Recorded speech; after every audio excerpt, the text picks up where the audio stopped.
welcome back to my third vlog. So today we're going to be discussing a few different things in terms of tools that are used. Now, coming into my learning journey here, I felt very unequipped and still feel quite unequipped when it comes to talking about different tools.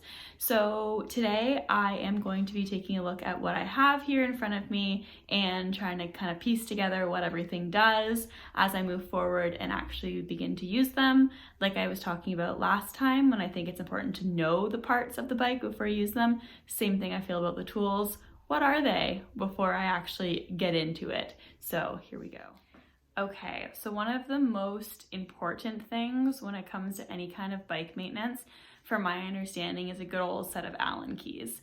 Now, basically, most parts can be taken apart, assembled, and reassembled just with a good old Allen key. So having a good set of these in order to be able to put your seat on, take it off, tighten little things, this is what's going to really help you a lot. In addition to good old Allen keys, a screwdriver is also super important.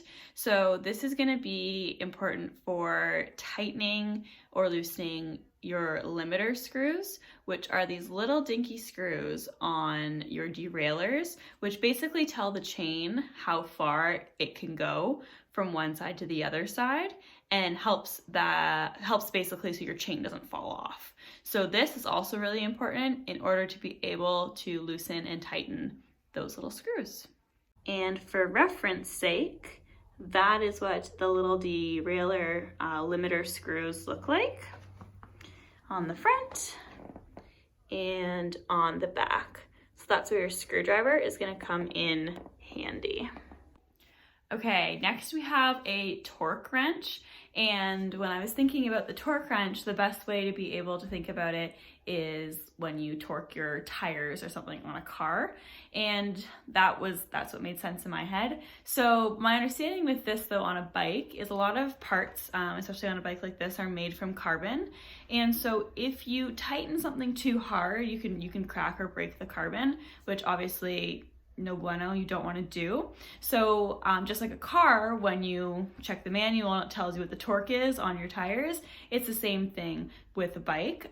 So this would be good for things like the handlebars or on your seat post here. So that's what your little torque wrench is going to do in order to be able to get that right setting and not essentially over tighten on your settings. All right, let's talk about this fun looking thing. So this is a chain whip, and I've never seen this before until today. So what this does is it helps you, actually it's imperative to take off your back cassette.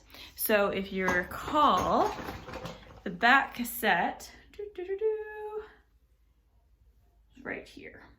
And essentially, if you think about it, if you just tried to take that off without stopping it, it's just going to keep spinning. Your wheels is going to keep spinning. You're not going to be able to take it off. So I'll give you a little idea of how this works.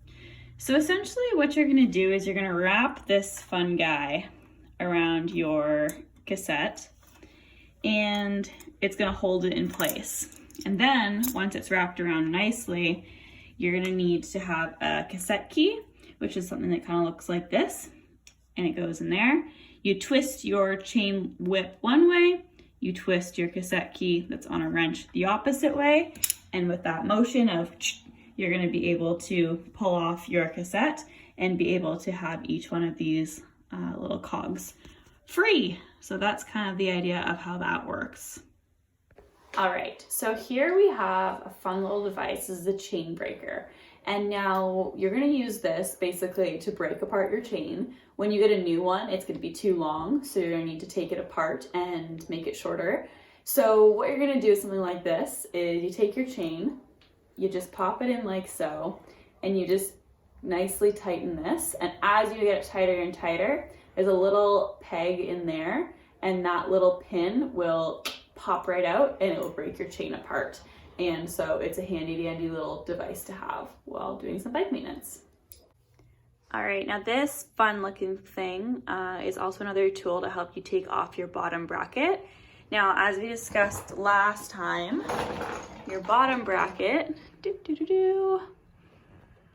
is difficult to film. It's that little piece in there. And so sometimes you'd have to take that off if you would need to either replace your bearings, which are inside of the frame in the middle here, or if you want to clean because you really want to get in there, which is, like I said, hard to film, it's hard to see.